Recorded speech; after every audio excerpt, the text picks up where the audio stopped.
എല്ലാവരും ഫോൺ എടുത്ത് മാറ്റി വെച്ചേക്കുക. ഇത് അവന്മാരുടെ സ്ഥിരം പരിപാടിയാ. എടി സിസിലി, എന്നാ നീ നിന്റെ ഭർത്താവിനൊന്ന് വിളിക്കേ. അയ്യേ, നാണോ ഇല്ലേ? ചോദിക്കുന്നതിനൊക്കെ ഒരു അന്തസ്തില്ലേ? സമാസമം 50-50 വായിട്ട് വീമ്പിളക്കിട്ട്. ഇക്കാര്യത്തിൽ ഇത്ര നാണം കെട്ടാലും കുഴപ്പമില്ലെന്ന് എന്റെ അഭിപ്രായം. കറണ്ടില്ലാതെ എങ്ങനെ കിടന്നുറങ്ങാനാ? വേണ്ട, ഒരുത്തനെയും താങ്ങാൻ പോണ്ട. നിങ്ങൾ എല്ലാവരും കൂടെ ആ ഏണി ഒന്ന് പിടിച്ചു തന്നാ മതി. ഫ്യൂസ് കിട്ടുന്ന കാര്യം ഞാൻ ഏറ്റു.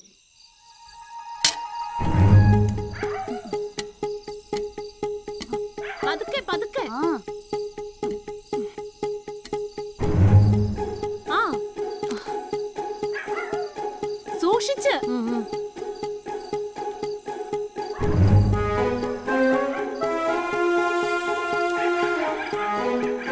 വച്ചോ? അയ്യോ,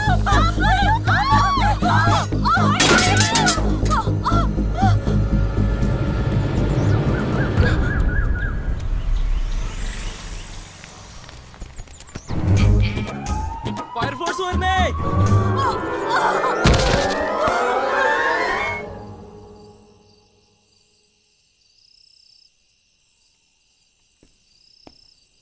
എന്താച്ചാ എന്തുപറ്റി? എന്താന്ന് പതിവില്ലാത്തൊരു ടെൻഷൻ? ഇന്നൊരു രജിസ്റ്റേർഡ് ഉണ്ടായിരുന്നു, അവളാ കൈപ്പറ്റിയത്. അന്നേരം മുതൽ കയറി കഥകടച്ച് ഒറ്റ ഇരിപ്പാ. എന്ത് രജിസ്റ്റേർഡ്? ആ, ഇന്നത്തെ ദിവസം ജലപാനം ചെയ്തിട്ടില്ല. ഞാൻ പലവട്ടം ചോദിച്ചു, വല്ലതും പറഞ്ഞാലല്ലേ മനസ്സിലാവുള്ളൂ. എന്തൊക്കെയാണാവോ?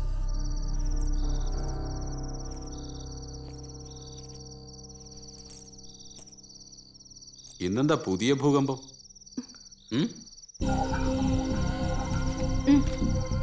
എന്താ?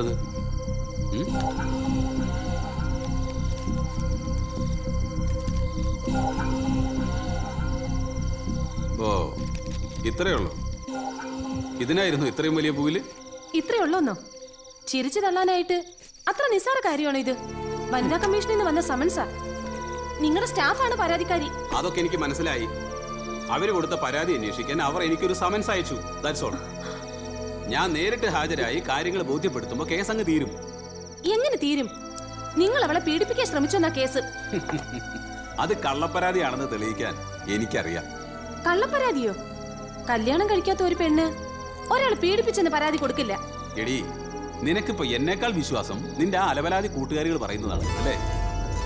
നീ ഇത്ര ചെറുതാവല്ലേ മഞ്ജു, പ്ലീസ്. നാളെ ഇത് പത്രങ്ങൾ വാർത്തയാക്കും, ചാനലുകൾ ആഘോഷിക്കും.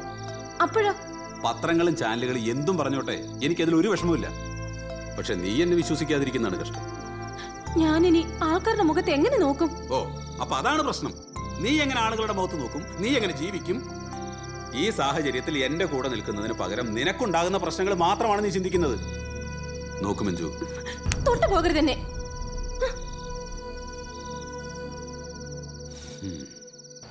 ആക്രമണം, ക്രിമിനൽ ശക്തിയിലൂടെ ഒരു സ്ത്രീയുടെ ചാരിത്രത്തിലേക്കുള്ള പൈശാചികമായ കടന്നുകയറ്റം. IPC 354. ഇത്രയും വലിയ സംഭവമാണ് ഈ പീഡനം എന്നൊക്കെ പറഞ്ഞാല്. നിയമം കയ്യിലെടുക്കണ്ട. പ്രായത്തിന്റെ ഒരു തിളപ്പുണ്ട് എന്നല്ലാതെ ഇങ്ങനെ കംപ്ലൈന്റ് കൊടുക്കാൻ മാത്രമുള്ള ഒരു ആംബിയറൊന്നും അവൾക്കില്ല. വേണ്ടല്ലോ, നമ്മളെ സമത്വവാദി പെണ്ണുങ്ങളും കവയത്രി മാത്രം മതി പിരിയേറ്റി കൊടുക്കാൻ. ഇത്ര പെട്ടെന്നൊരു നീക്കത്തിന് എന്താണാവോ കാരണം? ചൊറിച്ചില് തുടങ്ങിയിട്ട് നാള് കുറെ ആയല്ലോ. അതിനിടയിലാണ് ആ ഗുണ്ടയും കളവനും കൂടെ ഓഫീസിൽ വന്ന് ബഹളുണ്ടാക്കുന്നത്. അവള് തോന്നിയ ദിവസം കാണിച്ചതിന് സാറെന്ത് പഴിച്ച്? പോരാത്തതിന് ആ ഗുണ്ടാച്ചക്കൻ എന്നെ കണ്ടതും ഭവ്യതയോടെ കത്തി താഴെ ഇട്ടു. സംശയിക്കാൻ അത് പോരെ? ഒരു കണക്കിന് അവര് വന്ന് നന്നായി. എന്റെ ഒരു കൊട്ടേഷൻ ഒഴിവായി കിട്ടി. എന്തോ അല്ല, മഞ്ജുവിന്റെ സ്റ്റാൻഡാ എനിക്ക് ഇപ്പോഴും മനസ്സിലാവാത്തത്. ഒരു പ്രശ്നം വരുമ്പോ കൂടെ നിൽക്കില്ല എന്ന് വെച്ചാ. ഇവിടെ ഒരുത്തിന് സപ്പോർട്ട് നമുക്ക് ആവശ്യമില്ല. ഈ കേസ് ഞാൻ പുഷ്പം പോലെ ഉരുത്തരാ. അഡ്വക്കേറ്റ് ആനന്ദക്കുട്ടൻ ആരാണെന്ന് ഞാൻ കാണിച്ചു കൊടുക്കും. ഇത്രയും നാൾ നമ്മളെ മാനസികമായും ശാരീരികമായും പീഡിപ്പിച്ചതിന് ഒന്നൊന്നായി ഞാൻ കോടതിയിൽ അക്കമിട്ട് പകരം വീട്ടും. കോടതിയിൽ ഞാൻ ആള് പുലിയ. കേസ് അകമ്പുറം മറിയും, വാദി പ്രതിയാകും. പ്രജറി, സത്യവിരുദ്ധമായ വിവരങ്ങൾ നൽകി കോടതിയെ തെറ്റിദ്ധരിപ്പിക്കുക. IPC 193. നിരോഷ അഴിയെണ്ണും. സമത്വവാദി തെണ്ടികൾ കടന്ന് ഓടിത്തള്ളും. പോയ വഴിക്ക് പുല്ല് പോലും മുളയ്ക്കൂല. ഗോയിന്നകുട്ടി, ഒപ്പിട്. ഇതിന്റെ അഭിമാനത്തിന്റെ പ്രശ്ന. കോളനിക്കാരിടയിൽ ഞാൻ കോട്ടും തൂക്കിയിട്ട് തലങ്ങും വെലങ്ങും നടക്കുന്ന ഒരു മണ്ടം വക്കീല്. അവർക്കൊക്കെ അഡ്വക്കേറ്റ് ആനന്ദക്കുട്ടനാണെന്ന് കാണിച്ചു കൊടുക്കണം. യശോദൊന്ന് ഞെട്ടട്ടെ. സാറേ, എന്താടോ ആനക്കാര്യത്തിന്റെ ഇടയിലാണോ ചേനക്കാരി? സാറേ, 4 പെണ്ണുങ്ങൾ കാണാൻ വന്നിരിക്കുന്നത് ഏതോ കേസിന്റെ കാര്യത്തിലാണ്. ഹലോ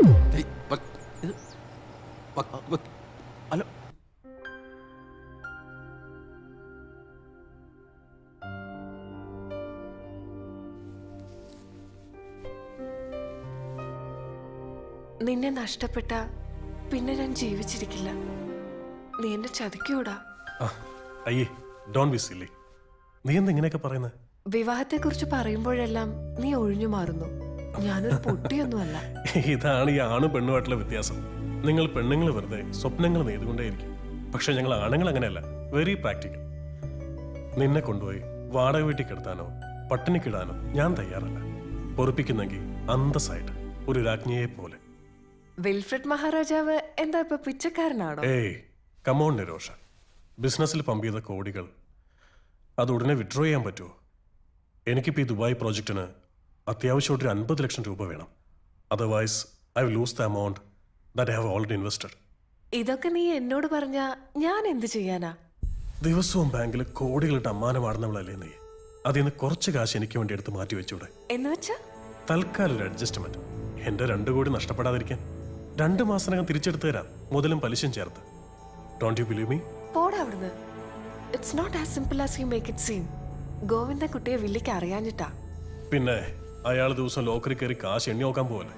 നീ കണക്കുകൾ ഞാൻ പെർഫെക്റ്റ് ആയിട്ട് വെച്ചാൽ മതി. അയാൾ കമ്പ്യൂട്ടറിനെ വിശ്വസിച്ചിരുന്നു. എന്നാലും നീ എന്നെ കൊണ്ട് എന്തൊക്കെയാടാ ചെയ്യിക്കുന്നേ? നീ ഞാനും മാത്രമുള്ള ഒരു ലോകം. നമ്മൾ സ്വപ്നം കാണാൻ തുടങ്ങിയിട്ട് നാളെത്രയാണ്. നമുക്ക് ഒരുമിച്ച് ജീവിക്കണ്ടോ? വേണം. നിന്നെ ഞാൻ മറ്റാർക്കും വിട്ടുകൊടുക്കില്ല. നിന്നെ നഷ്ടപ്പെടാതിരിക്കാൻ വേണ്ടി ഞാൻ എന്തും ചെയ്യും. അയ്യോ, ഇവനൊക്കെ ഒരു മനുഷ്യനാണോ? കൂടെ ജോലി ചെയ്യുന്ന ഒരു കുട്ടിയെ പീഡിപ്പിക്കാന്നൊക്കെ വെച്ചാല് ഇയാൾ ഇത്ര ചീപ്പാണെന്ന് ഞങ്ങള് വിചാരിച്ചില്ല. എനിക്കിപ്പോ ഇത് വലിയ കാര്യമായിട്ടൊന്നും തോന്നുന്നില്ല. അവസരം കിട്ടിയ എല്ലാ ആണുങ്ങളും ഇങ്ങനെയൊക്കെ തന്നെയാ. എന്നാലും എന്റെ മഞ്ജു, ഭർത്താവിനെ ജീവന് തുല്യം സ്നേഹിക്കുന്ന മഞ്ജുവിനെ പോലൊരു ഭാര്യ ഇതെങ്ങനെ സഹിക്കുന്നു? അതെ അതെ, ഇവളെ പോലെ ഇത്ര അടക്കൊതുക്കുള്ള ഒരു കുട്ടി വേറെ ഉണ്ടോ നമ്മുടെ ഈ കോളനിയില്? എല്ലാം ചേട്ടന്റെ ഇഷ്ടം പോലെ. ഗോവിന്ദൻകുട്ടി പറയുന്നതിനപ്പുറം ഒരു വാക്കില്ല ഇവൾക്ക്. ഇനിയിപ്പൊ എന്ത് പറഞ്ഞിട്ടെന്ത്? അയാളുടെ ഒരു കൊച്ചിനെ ഇവള് പെറ്റുപോയില്ലേ? ഞാനാണ് ഇവളുടെ സ്ഥാനത്തെങ്കിൽ ആ സെക്കൻഡിൽ ബന്ധം ഉപേക്ഷിച്ചേനെ. സംഭവിച്ചതെല്ലാം സംഭവിച്ചു. ഞാൻ നോക്കിയിട്ടിപ്പോ ഈ പ്രശ്നത്തിന് ഒരേ ഒരു പോംവഴിയേ ഉള്ളൂ. മഞ്ജു സ്വന്തം കാലിൽ നിൽക്കുക. അതിന് മഞ്ജുവിനൊരു ജോലി വേണം. പോസ്റ്റ് ഗ്രാജുവേഷനൊക്കെ ഉള്ള ഒരു കുട്ടിക്ക് ജോലി കിട്ടാനാണോ പ്രയാസം? എനിക്ക് താല്പര്യമില്ലാഞ്ഞിട്ടല്ല. നോക്കു മഞ്ജു, നമ്മൾ സ്വന്തമായിട്ട് ഏൺ ചെയ്ത് തുടങ്ങിയ പിന്നെ ഒരുത്തനെയും പേടിക്കേണ്ട കാര്യമില്ല. നാണം കെട്ട് നമ്മൾ ഇവന്മാരുടെ മുന്നിൽ ചെന്ന് കൈ നീട്ടുമ്പോഴാ നമുക്ക് വോയിസ് ഇല്ലാതാവുന്നത്. ഇന്ന് മുതൽ മഞ്ജുവിന്റെ ജോലിക്കാര്യം, സുരക്ഷിതത്വം ഇതെല്ലാം മഞ്ജുവിന്റെ മാത്രം വിഷയമല്ല, ഞങ്ങളുടെ കൂട്ടായ വിഷയമാണ്, ഞങ്ങളുടെ ഉത്തരവാദിത്തമാണ്. മഞ്ജു ഈ മെമ്പർഷിപ്പ് ഫോമിലൊന്ന് ഒപ്പിട്ടേ. ആലോചിക്കാനൊന്നും ഇല്ല മഞ്ജു, ഒപ്പിട്ടോളൂ പ്ലീസ്.